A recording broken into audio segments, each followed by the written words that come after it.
Allô, allô, Elisabeth! Dans cette vidéo, je te parle du rôle de la procrastination dans l'établissement de la maladie et aussi comme frein à la guérison. Puis évidemment, je vais te donner la solution pour marcher vers ce que tu sais que tu dois faire et arrêter de t'éparpiller dans tous les sens. Donc, je le dis souvent, hein, la maladie, ça s'installe pas comme ça du jour au lendemain. Ça fait souvent plusieurs semaines, mois, années même que on endure une situation qui ne nous convient pas, une situation dans laquelle on n'est pas bien. Et notre corps, lui, a tenté à plusieurs reprises de nous aviser par des symptômes de faible à fort que ça n'allait pas, que ce qu'on vivait n'est pas aligné avec nos désirs profonds. Mais ce qui arrive, c'est qu'on n'écoute pas ces symptômes-là. On va se prendre une petite pilule pour que ça passe, on va faire une activité, on va faire tout plein de choses pour ne pas entendre ces messages-là. Donc, notre corps, il n'a pas le choix. Un moment donné, il nous crie très fort que ça ne va pas, que la situation est devenue insupportable. Puis au fond, on le sait déjà très bien qu'on n'est pas bien, mais on fait de l'évitement.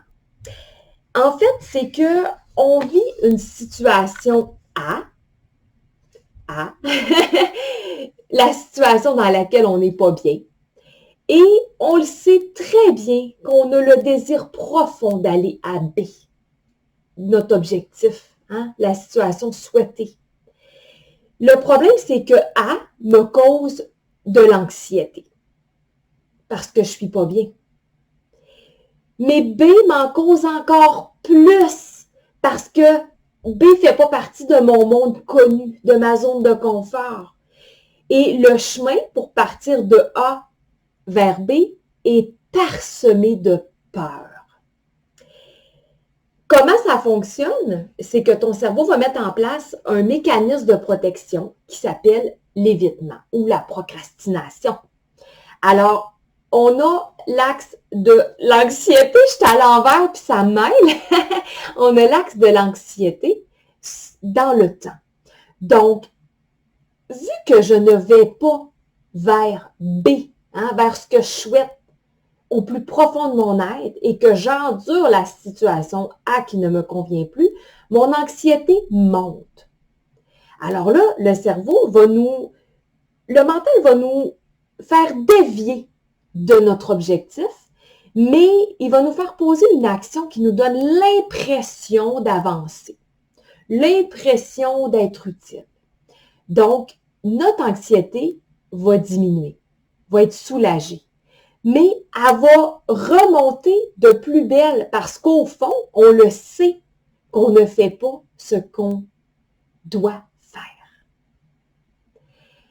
Alors, c'est une courbe qui va monter et descendre continuellement jusqu'au jour où on va comprendre que la seule réelle façon d'enrayer l'anxiété, c'est de marcher vers B avec les peurs. C'est la seule façon. Parce qu'à force de faire le tableau de l'évitement, à moyen long terme, il y a une perte d'énergie inévitablement et la maladie s'installe. Donc, la solution, je vous donne la solution puis je vais vous donner des exemples ensuite.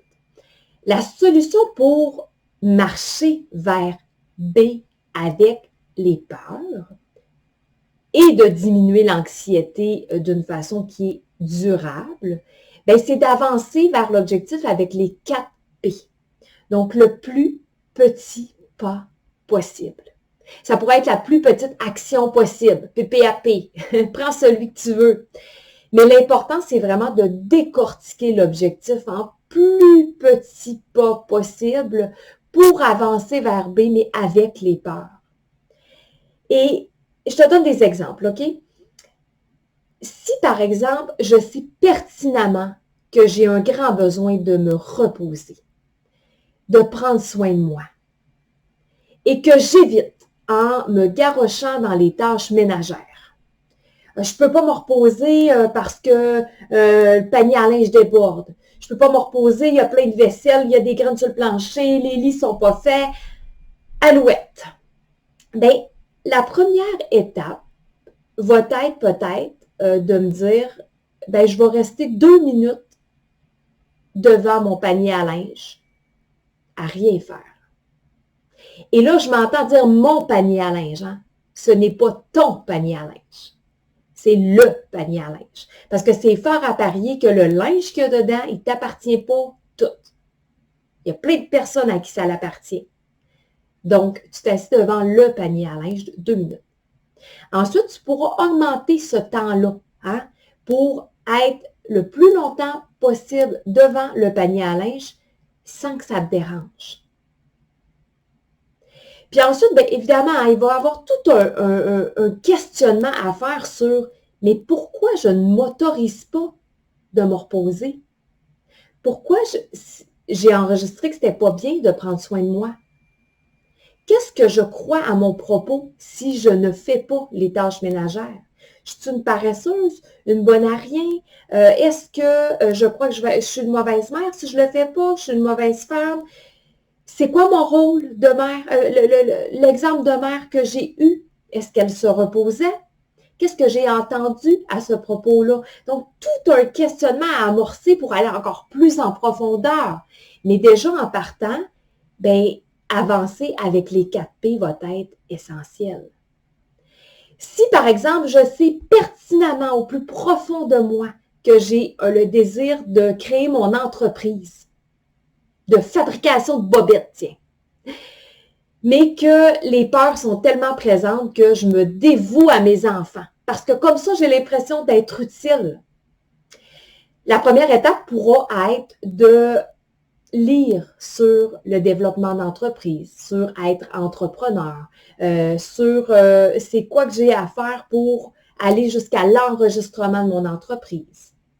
Après ça, je pourrais peut-être m'amuser à dessiner mon logo, à écrire peut-être c'est quoi mon entreprise, comment ça va se dérouler dans mon entreprise à long terme, comment je me vois.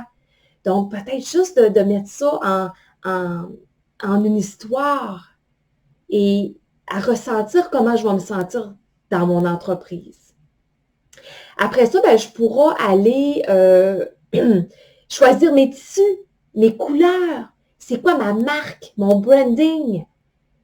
Après ça, ben, je pourrais sortir ma machine à coudre puis faire un modèle, 2 modèles, 3 modèles, en essayer, en donner à ma famille pour qu'ils les essayent, à mon entourage. Puis après ça, ben ça va devenir mes ambassadeurs de ma marque. Donc, toutes des petites étapes qui vont me mener à B. Si je suis une femme qui sait pertinemment qu'elle n'est pas bien dans sa relation avec son mari, que c'est une relation toxique et qu'elle sait qu'elle doit le quitter.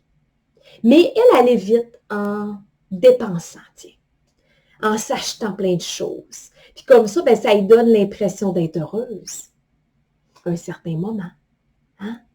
Donc, elle, ça pourrait être, les 4 P pourraient être d'aller lire, premièrement, sur les implications d'un divorce. Après ça, elle pourrait aller dans des groupes Facebook qui parlent de séparation, de des femmes qui vivent la même chose qu'elle. Elle pourrait aller rencontrer une femme qui a déjà marché le chemin qu'elle s'apprête à marcher. Ensuite, elle pourra même aller rencontrer peut-être une coach holistique pour l'aider à comprendre sa relation avec son mari. Qu'est-ce qu'elle a à apprendre de ça? Et aussi pour éviter de retomber dans le même pattern. Elle pourra tenter de mettre en place des choses pour s'aimer davantage, pour prendre soin d'elle. Oh, elle pourra aller visiter des appartements jusqu'au jour où elle va l'annoncer à son mari. Plusieurs étapes. En lien avec la guérison, ça pourrait être, je sais pertinemment que je devrais arrêter de manger tel aliment qui ne me fait pas du bien à mon corps, mais j'évite. Parce qu'inconsciemment, la maladie m'apporte un bénéfice. Ça pourrait être que depuis la maladie, ben, j'ai de l'aide que je n'avais pas avant et que je trouvais très lourd de tout supporter tout seul. La maladie m'apporte de la pitié. Ça me fait du bien d'être écoutée puis d'avoir des gens autour de moi Ça pourrait être ça pourrait être plein d'autres affaires aussi. Donc, ce qui est à retenir dans ce que je dis, en fait, c'est que l'évitement va procurer un soulagement temporaire. Mais l'anxiété va revenir de plus belle parce que le mental a beau nous duper, notre être profond, lui, le sait. Il le sait que je n'ai pas fait ce que je devais faire. Il sait que mes désirs profonds ne sont pas assouvis et que mes besoins ne sont pas comblés. Alors, plus tu vas t'exposer graduellement, plus ton anxiété va diminuer, mais aussi plus ta zone de confort va s'agrandir. Et les prochaines fois que tu vas avoir à marcher ce chemin-là ou à affronter quelque chose de semblable, bien, ça va être plus facile. Et donc voilà, je termine en te demandant, évidemment, tu me vois venir, c'est quoi, toi, les 4 P que tu peux mettre en place pour aller vers ce que tu sais que tu dois faire? De cette façon-là, ben, tu vas reprendre toutes tes énergies de guérison, puis tu vas pouvoir te sentir mieux dans ton corps, puis être plus aligné avec ce que tu veux dans la vie. Donc, voilà. Sur ça, ben, n'hésite pas à mettre en commentaire c'est quoi tes 4 P pour t'engager et ben, viens cliquer sur abonner. On se voit dans une autre vidéo. Bye!